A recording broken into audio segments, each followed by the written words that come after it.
దేశవ్యాప్తంగా సంచలనం సృష్టించిన దిల్సుఖ్ నగర్ జంట పేలుళ్ల కేసులో దోషులకు తెలంగాణ హైకోర్టు ఉరిశిక్ష విధించింది. ఎన్ఐఏ కోర్టు విధించిన ఉరిశిక్షను రద్దు చేయాలంటూ 5 దోషులు దాఖలు చేసిన అప్పీళ్లను డిస్మిస్ చేసింది.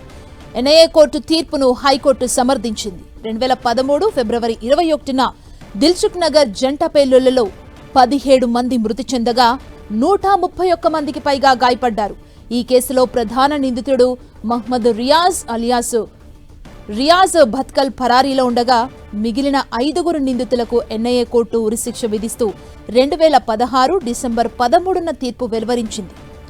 దిల్సుఖ్ నగర్లో 2013 ఫిబ్రవరి 21న జరిగిన బాంబు పేలుళ్లు దేశవ్యాప్తంగా సంచలనం సృష్టించాయి. సాయంత్రం 6:58 6 సెకండ్ల వ్యవధిలో 2 పేలుళ్లు జరిగాయి. 100 మీటర్ల దూరంలోనే 2 పేలుళ్లు జరగడం దీంతో జనాలు పరుగులు తీశారు. ఈ ఘటనలో 17 మంది మృతి చెందగా 130 మందికి పైగా గాయపడ్డారు.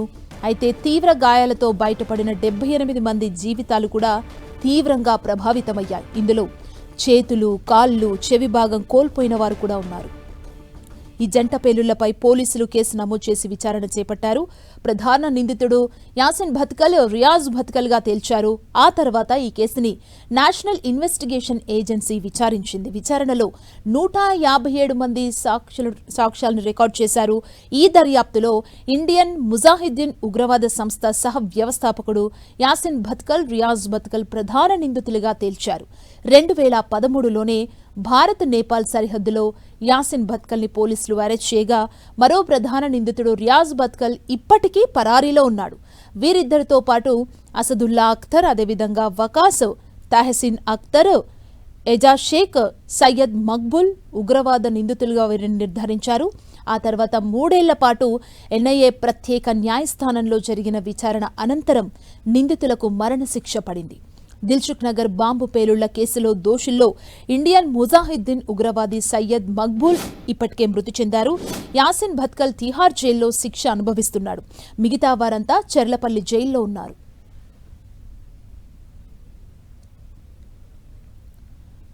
ఇక ఈ తీర్పుకు సంబంధించి అడ్వకేట్స్ మాట్లాడుతున్నారు. ఇప్పుడు ఆ లైవ్ ని చూద్దాం.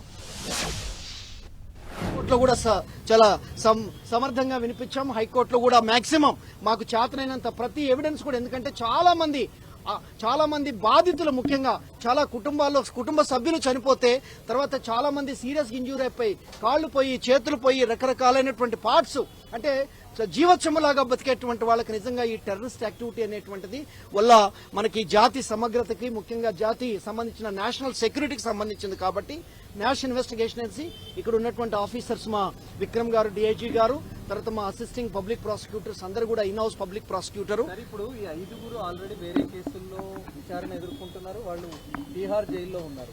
మరి ఈ ఉరిశిక్ష ఎగ్జిక్యూట్ అవుతుందా? జనరల్ గా ఏంటంటే ఇతర కేసెస్ పెండింగ్ ఉన్నప్పుడు జనరల్ గా ఆ కేసెస్ ట్రయల్స్ అయ్యేంత వరకు కూడా జనరల్ గా సైమల్టేనియస్ గా జరుగుతూనే ఉంటాయి. ఒకవేళ గనక సుప్రీంకోర్టు లేదు ఇది మేము కన్ఫర్మ్ చేస్తున్నామంటే కూడా సుప్రీంకోర్టులో అప్పీల్ అయిన తర్వాత కూడా డెత్ సెంటెన్స్ ఎగ్జిక్యూట్ అయ్యేటువంటి పరిస్థితి ఉంది.